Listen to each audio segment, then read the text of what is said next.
you pride Jake Paul of having that maybe you haven't seen in other competition you faced so far? From a physical aspect, I couldn't even mention it at the minute. But from a mental aspect, he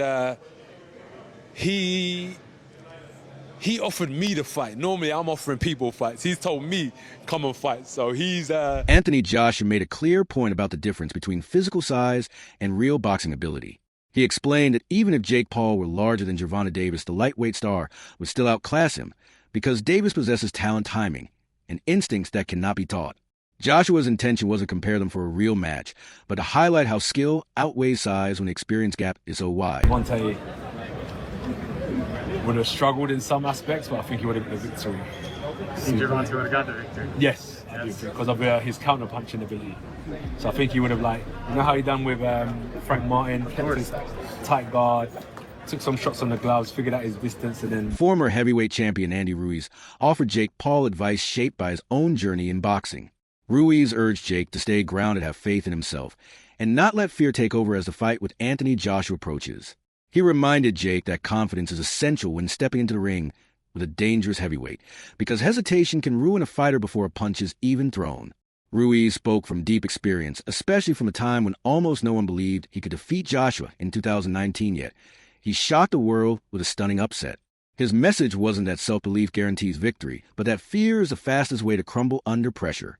Facing someone with Joshua's size, power, and precision requires mental stability just as much as physical preparation. His advice emphasized that courage and clarity are crucial if Jake hopes to survive such a massive challenge. Being fake, don't be scared, and do what you gotta do, Ask God for that victory, and He will come through, and just be fearless, That's what you gotta do. You gotta be fearless and give it all you got, Any secret to boxing a guy like just get Joshua? him with the right hand. That's what Jake Paul's looking for, the right hand. And if he lands, he could do good damage. So a lot of people underestimate Jake Paul, but in reality, he's a good fighter and he's dedicated, and that's what I like about him. You get on the phone with Jake before the fight? I haven't, but I'm gonna hit him up. And try to give him some little pointers, huh? That's what's up, bro. Yeah, hey, look, I want to see you get back in the ring too. What's April, the deal? we're April. I'm starting camp already next month, and in April we're getting down, baby. It should be in Los Angeles or in Vegas, but I'm gonna be training with Manny Robles. I'm gonna be in. Legendary ring announcer Michael Buffer acknowledged that Jake and Logan Paul have brought new energy and younger fans into boxing. He praised their ability to create excitement, build storylines, and attract huge audiences, an undeniable boost for the sport. However, Buffer stressed that entertainment and real in-ring danger are entirely different worlds.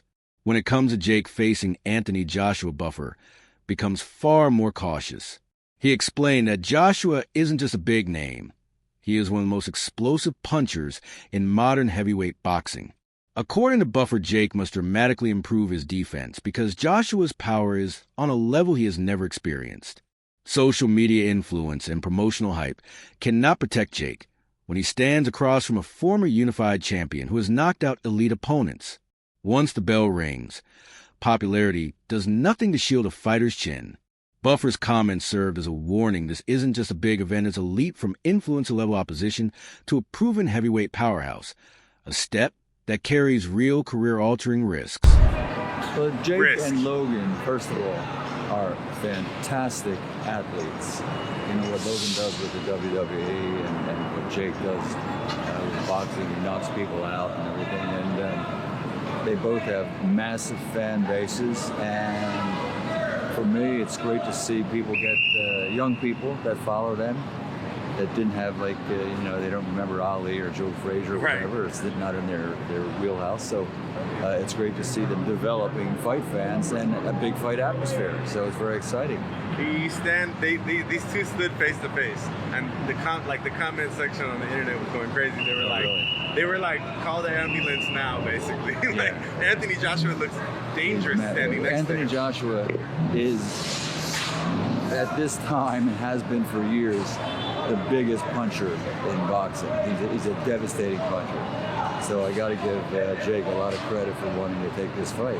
Yeah, it's not. A lot of people say it's not smart. If he somehow was able to surprise the world what does this do for him? The word would be surprised if we shocked the world. But that's exactly why you got to give him credit. He wants to do it. He trains hard, he works hard, and he has a lot of faith in himself. So we'll see what happens. Technically, though, what's the biggest concern for you? What's the biggest tip you can give Jake, knowing that you've watched Anthony so many times dominate? Commentator Aries Spears spoke bluntly about the mismatch. He said that if Anthony Joshua were to lose to Jake Paul, many people would immediately assume the fight was staged because the difference in size, experience, and pedigree is too massive to ignore. Spears wasn't accusing anyone of wrongdoing. He was highlighting how unbelievable a Joshua loss would seem to the public. In his view, Joshua's background makes defeat against Paul nearly unthinkable, reflecting how extreme the matchup appears to many fans. If Anthony Joshua loses this, the fight was fixed. Because now he's fighting a real fighter. Right. And, unlike Gervonta, who was physically a lot smaller than him, Anthony Joshua was 245 pounds. Yeah. I'm surprised he's taking this fight. Well, I think he's tired of people saying he's not legitimate. Well, I mean, and the he's whole been thing fighting non-legitimate people. Right. So, yeah. So the whole critique has been, you want to be considered legitimate? Fight somebody legitimate. Right, because even the Gervonta fight I thought was not legitimate because the weight classes are so different. Right. Now, Gervonta's a beast in his weight class. But you're fighting someone way bigger. That'd be like me fighting Gary Coleman. You know what I mean? Boxing analyst Joey Knight noted that Jake Paul's decision to fight Anthony Joshua is driven more by business strategy than by competitive logic. Knight explained that Paul understands how high-profile fights, especially against renowned opponents, bring enormous global attention and generate huge revenue regardless of the outcome. He acknowledged that Jake is highly skilled in the business side of modern boxing and knows how to leverage media and social platforms to maximize profit. But Knight cautioned that financial incentives do not reduce the very real physical danger. Joshua's power, experience, and technical ability make him one of the most dangerous opponents Paul could ever face. Knight emphasized that the risk is amplified if Jake underestimates what it truly means to step into the ring with a seasoned heavyweight who has consistently battled world-class fighters. Beyond the viral hype and massive paydays, Knight warned that this fight could have serious career consequences if Paul doesn't fully respect the magnitude of the challenge and the risks attached to taking on such a dominant figure. A lot of cash, maybe not as much as the Anthony Joshua fight, but a lot of cash, and can still have a serious chance of going on to earn even more paydays. Whereas the damage that it could do to his body could be irreversible for that opportunity to earn money in a boxing career going forward. So is this the retirement bag?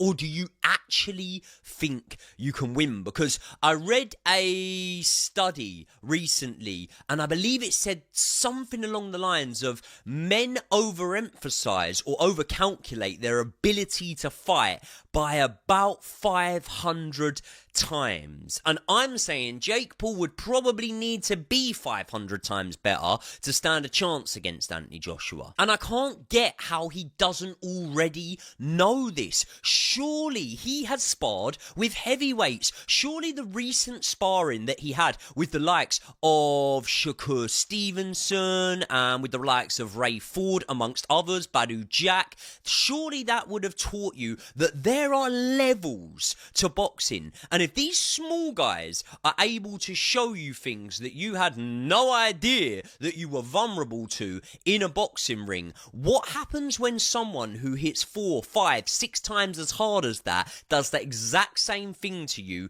and lands it on your chin? The whole reason of why I know where I am in the influencer boxing scene, in the misfit scene, is because of the level that I have sparred at. I've sparred boys that have gone on to box for world titles. I've sparred with English champions, and I've sparred with loads of